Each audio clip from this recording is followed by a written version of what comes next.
नमस्कार मित्रों, आज मैं फिर एक नया विषय लेकर आपके सामने प्रस्तुत हो रहा हूँ। कृषि और उसके प्रकार। सबसे पहले इसमें हम लोग काफ़ी सारी चीज़ों को देखेंगे और जो भी कृषि में किए जाने वाले ढंग हैं, उसके तरीके हैं, उसकी तकनीक है, उसके बारे में जानकारी लेंगे और जितने भी प्रकार हैं उनके बारे में जानकारी इसमें प्राप्त की जाएगी। मित्रों, मेरी एक निवेदन आपसे रहेगी, आप लोगों ने बहुत प्यार दे रहे हैं और ज़रूर आप इसको शेयर करें, इसको सब्सक्राइब करें, लाइक करें, ताकि दूसरे साथियों को भी इसमें फ़ायदा हो और वे भी अपनी प्रतियोगिता इन परीक्षाओं में अधिक से अधिक अंक लेकर के देश की सेवा करने के लिए आगे आए। तो आइए ज़्यादा देर न करते हुए इसको आगे बढ़ते हैं और देखते हैं। आइए कृषि के बारे में जानकारी प्राप्त करते हैं। कृषि, एग्रीकल्चर। कृषि प्राथमिक व्यवसाय का एक महत्वपूर्ण कार्य है जिसमें व्यक्ति बहुत सी जिनसों या फसलों को उगाता है और इस उगाने योग्य फसलों से कुछ फसलों को तो वो उपभोग में ले लेता है, खा लेता है या अपने बरतने के लिए इस्तेमाल करता है। बाकी जो फसलें बच जाती हैं वह किसान या वह व्यक्ति उसमें ले जा करके बाज़ार में बेच देता है और जो भी आवश्यक वस्तुएं हैं उसकी एवज में प्राप्त कर लेता है। कृषि मानव का स्थायी जीवन यापन प्रदान करती है। कृषि करने के लिए निम्न वस्तु की आवश्यकता है। पहले ही तो भूमि होनी चाहिए, दूसरा उसमें बोने के लिए बीज की आवश्यकता है, तीसरा श्रम या यंत्र और अन्य कई प्रकार की उसको आवश्यकता पड़ती है, चाहे वो पेस्टिसाइड हो या पानी की सिंचाई की सुविधा हो, नहर की, कैनाल की, ट्यूबवेल की, ये सारी सुविधाएं उसको प्राप्त होनी चाहिए, तभी वो कृषि को आगे बढ़ा सकता है।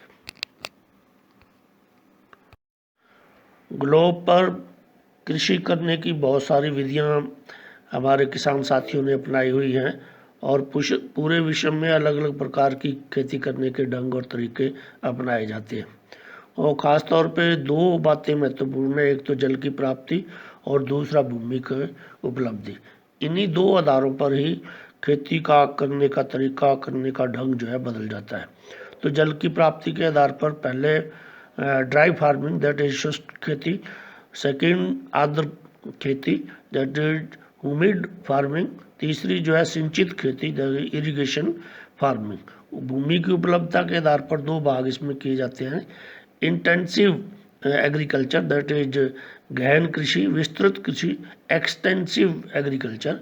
तो ये कुछ कृषि करने की विधियां हैं जो पूरे विश्व में अपनाई जाती हैं। कृषि के प्रकार, types of agriculture. One, shifting cultivation या जूमिंग फार्मिंग, जूमिंग कृषि। सेकंड, सेडेंटरी एग्रीकल्चर, निर्वहन कृषि। तीसरा, बागाती कृषि, प्लांटेशन एग्रीकल्चर। चौथा, मिश्रित कृषि, मिक्स फार्मिंग। पांचवा, डेयरी फार्मिंग, डेयरी कृषि। छठा, उद्यान कृषि, हॉर्टिकल्चर। सेवंथ, रोपण कृषि, plantation agriculture. Eighth, truck farming.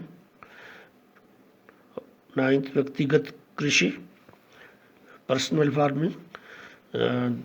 10वां है सहकारी खेती, पब्लिक फार्मिंग। और 11वां है सामूहिक कृषि, कोऑपरेटिव एग्रीकल्चर।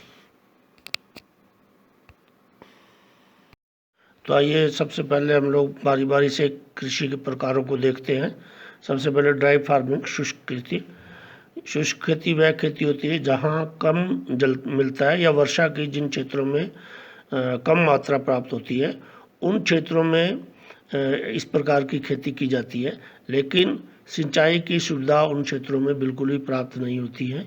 इन क्षेत्रों में गेहूँ, जौ, चना, दालें, सरसों आदि बोई जाती है। ख़ास तौर पे यूएसए, मिस्र आदि में इस तरह की और रशिया आदि देशों में इस तरह की खेती की जाती है। भारत के राजस्थान, गुजरात और हरियाणा राज्यों में इस प्रकार की खेती की जाती है। ह्यूमिड फार्मिंग, आर्द्र खेती। आर्द्र खेती वह खेती है जहाँ पे अधिक वर्षा होती है या जिन क्षेत्रों में अधिक वर्षा होती है इसमें लागत कम रहती है और पैदावार भी कम प्राप्त होती है। ऐसी फसलें जैसे चावल, चाय, पटसन, गन्ना आदि बोया जाता है इनमें। ख़ासतौर पे यूरोप महाद्वीप, उत्तरी अमेरिका महाद्वीप और एशिया के विशाल मैदानी क्षेत्रों में इस प्रकार की खेती की जाती है। भारत में पंजाब, उत्तर प्रदेश, हरियाणा, मध्य प्रदेश, बिहार आदि राज्यों में ह्यूमिड फार्मिंग की खेती की जाती है। सिंचित खेती, इरिगेशन एग्रीकल्चर, जिन क्षेत्रों में वर्षा की अनिश्चितता या साधारण वर्षा होती है उन भागों में सिंचाई करके कृषि की जाती है। इस प्रकार की खेती को सिंचित कृषि कहा जाता है। खासतौर पे सिंचाई के साधन इसमें नहरें, तालाब, कुएं या ट्यूबवेल के माध्यम से सिंचाई की जाती है। इनमें फसलें प्रमुख हैं गेहूं, कपास और चावल। देश हैं भारत, पाकिस्तान, मिस्र और ऑस्ट्रेलिया आदि देशों में इस प्रकार की खेती की जाती है। भारत में राजस्थान, हरियाणा, मध्य प्रदेश आदि राज्य हैं जहाँ पे सिंचित कृषि की जाती है। गहन कृषि, इंटेंसिव फार्मिंग या इंटेंसिव एग्रीकल्चर, कम भूमि से अधिक उपज प्राप्त करने की विधि को गहन कृषि कहा जाता है। खेतों का आकार छोटा होता है, जनसंख्या का दबाव अधिक होता है, उत्तम बीजों का उपयोग किया जाता है, खादों का भी उपयोग किया जाता है, सिंचाई के साधनों को अपना करके अधिक से अधिक उत्पादन प्राप्त करने के प्रयास किए जाते हैं। और यह खेती खासतौर पे जर्मनी, हॉलैंड, ब्रिटेन के अलावा भारत, चीन, जापान आदि देशों में भी की जाती है। विस्तृत कृषि, एक्सटेंसिव एग्रीकल्चर, कृषि योग्य भूमि अधिक होती है, जनसंख्या कम होती है, बड़े बड़े फार्मों का इस्तेमाल किया जाता है, मशीनों का प्रयोग किया जाता है, प्रति हेक्टर उपज कम होती है परंतु कुल उपज अधिक प्राप्त की जाती है, जिसे विस्तृत कृषि कहा जाता है। यह व्यापारिक कृषि के लिए एक महत्वपूर्ण कृषि की विधि मानी जाती है। देशों में रूस, कनाडा, ऑस्ट्रेलिया और अर्जेंटीना आदि देशों में इस प्रकार की विस्तृत कृषि के फार्म पाए जाते हैं। व्यापारिक कृषि, कॉमर्शियल एग्रीकल्चर, व्यापारिक कृषि, जब कृषि की फसलों को व्यापारिक महत्व के लिए उगाया जाता है। कृषि खेतों का विस्तृत आकार, जनसंख्या का कम होना, सस्ती भूमि, मशीनों का अधिक उपयोग, उत्तम बीजों का उपयोग, अधिकांशतः उत्पादन को निर्यात कर दिया जाता है और बड़े बड़े फार्मों के रूप में यह खेती की जाती है जिसको व्यापारिक कृषि कहते हैं। इसमें दक्षिणी अमेरिका, उत्तरी अमेरिका, ऑस्ट्रेलिया जैसे बड़े बड़े देशों में फार्म जो है मिलते हैं। अमेरिका में गेहूं की पेटी, मक्का की पेटी और कपास की पेटी विश्व प्रसिद्ध है। जूमिंग फार्मिंग, शिफ्टिंग कल्टीवेशन या जूमिंग फार्मिंग, आदिवासी इलाकों में खासतौर पर जिन क्षेत्रों में ट्राइबल जनजातीय जो क्षेत्र हैं देश के या विश्व के जो भी जनजातीय क्षेत्र हैं उनमें ये कृषि करने का एक पुराना ढंग है। इसमें जंगलों को में पाए जाने वनों को काटा जाता है और साफ करके उसके बाद में बची हुई झाड़ियों को जला दिया जाता है और जलाने के बाद उसमें खेती की जाती है। जब तक उसमें उर्वरक शक्ति रहती है तब तक वो लोग खेती करते हैं। जैसे ही उसका उपज कम हो जाती है तो उस खेत को छोड़ करके दूसरे खेत पर चले जाते हैं। इसीलिए इसको शिफ्टिंग कृषि कहा जाता है या जूमिंग फार्मिंग कहते हैं। आकार छोटा होता है, कम उत्पादन होता है, लागत कम होती है और खेत दूर दूर तक होते हैं। ये कुछ विशेषताएं हैं जूमिंग फार्मिंग की। बागानी कृषि, प्लांटेशन एग्रीकल्चर, इस कृषि में बड़े बड़े फार्मों के रूप में कृषि की जाती है। इन फसलों का उत्पादन केवल बिक्री करने के लिए ही किया जाता है या जो फसलें बोई जाती हैं उनको बेचने के मकसद से ही उगाया जाता है। विशाल पूंजी का निवेश करना होता है, सस्ते मजदूर, उपजाऊ भूमि, उत्तम प्रबंधन और यातायात के साधनों की सुगमता रहती है। इनमें खास तौर पे चाय के बागान, कहवा के बागान, रबड़ की खेती, क्यूबा में गन्ना की खेती आदि की को वैज्ञानिक खेती कहा गया है। मिश्रित कृषि, मिक्स फार्मिंग, जब खेती की फसलों को उगाने के साथ साथ पशुपालन, मुर्गी पालन, सब्जियों का उगाना या फलों की खेती करना मिश्रित कृषि कहा जाता है। गहन कृषि का उपयोग करके अधिक लाभ प्राप्त करने के प्रयास, वैज्ञानिक ढंग का उपयोग करके अधिक आय बढ़ाने का प्रयास किसानों के द्वारा किया जाता है। इस प्रकार की कृषि खासतौर पे यूएसए, रूस और यूरोप आदि देशों में की जाती है। डेयरी फार्मिंग, दुग्ध व्यवसाय या डेयरी दुग्ध उद्योग।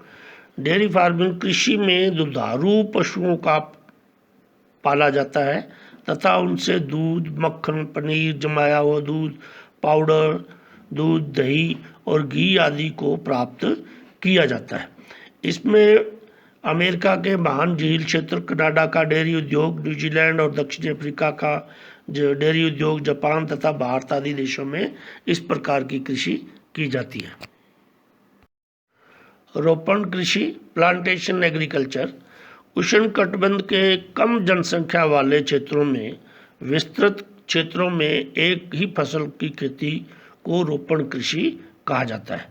खासतौर पे मलेशिया की रबड़ की कृषि, पश्चिमी अफ्रीका में कोको की कृषि, ब्राज़ील में कैवा की कृषि, भारत और श्रीलंका में चाय की खेती, क्यूबा, जावा में गन्ने की खेती।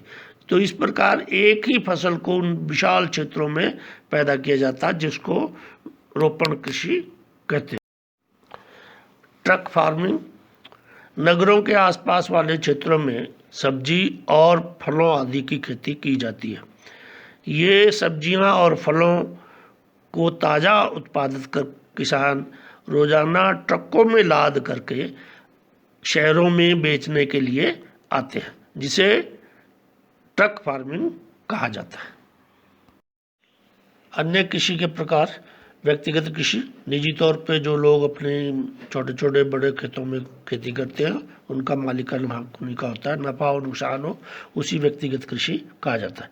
सहकारी कृषि, सहकारिता आंदोलन के तहत सहकारिता संघ बना करके खेती की जाती है। मालिकाना हक उन सभी का होता है और उनके सदस्य मेंबर होते हैं और वो मिलजुल करके खेती करते हैं। इसी प्रकार से सामूहिक कृषि, कुछ ग्रुप बना करके मालिकाना हक होता है और कई मेंबर मिल करके उसको खेती करते हैं, जिसको सामूहिक खेती कहा जाता है। अंत में मैं आपसे निवेदन करता हूँ कि इस वीडियो को आपने देखा होगा, समझा होगा और मोटे रूप से जो कृषि के प्रकार हैं, जो ढंग है, उनको मैंने समझाने का प्रयास किया है। आपको काफ़ी कुछ मात्रा में इसमें लाभ प्राप्त होगा और उम्मीद करता हूँ कि आपके लिए काफ़ी फ़ायदेमंद रहेगा। इसमें जानकारी जो है काफ़ी उचित जानकारी मैंने देने का प्रयास किया है। अंत में आपसे निवेदन करूँगा कि मेरे इस चैनल को, ख़ासतौर पे MSG चैनल जिसकी पेशकश थी आपके सामने, इसको लाइक करें, सब्सक्राइब करें और इतना आपने प्यार दिया हुआ है, मैं आपका बहुत बहुत आभारी हूँ। इन्हीं शब्दों के साथ जय हिंद, जय भारत।